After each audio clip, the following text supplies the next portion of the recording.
Summer లో మధ్యాహ్నం ఎంత హెవీ ఫుడ్ చేసుకొని తిన్నా సరే నైట్ డిన్నర్ లోకి మాత్రం ఇలా లైట్ గా టొమాటో రసం చేసుకొని తినండి. చాలా బాగుంటుంది. నోటికి కమ్మగా ఉండటమే కాదు, పొట్టకి కూడా హాయిగా ఉంటుంది. చాలా ఈజీగా డైజెస్ట్ అవుతుంది. దీనికోసం ముందుగా 5 పండిన టొమాటోలు తీసుకొని దీనికి పైన తొడాలు కట్ చేసి ఇలా మధ్యలోకి కట్ చేసుకోండి. నార్మల్ గా అయితే ఇలా కట్ చేయాల్సిన అవసరం లేదండి, కానీ టొమాటోల్లో ఏమైనా పురుగులు ఉంటాయని చెప్పేసి ఇక్కడ నేను కట్ చేస్తున్నాను.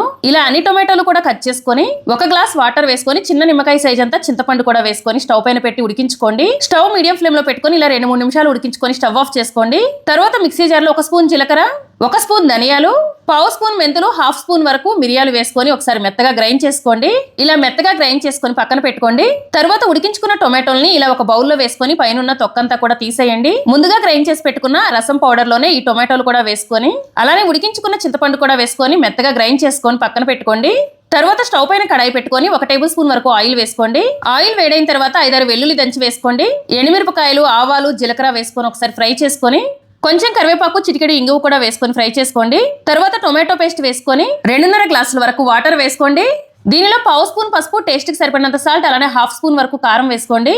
ఒకసారి మొత్తం బాగా కలుపుకొని మరొక 5-6 నిమిషాల పాటు స్టవ్ మీడియం ఫ్లేమ్ లో పెట్టుకొని ఉడికించుకోండి. ఇప్పుడు దీనిలో కొంచెం బెల్లం వేసుకొని మరొక 2 నిమిషాల పాటు ఉడికించుకోండి. ఫైనల్ గా కొంచెం కొత్తిమీర వేసి కలుపుకొని స్టవ్ ఆఫ్ చేసుకోండి. గుమగుమలాడే టొమాటో రసం రెడీ అయిపోయింది. ఫ్రెండ్స్, వీడియో నచ్చితే ఫాలో చేయండి. Thank you for watching.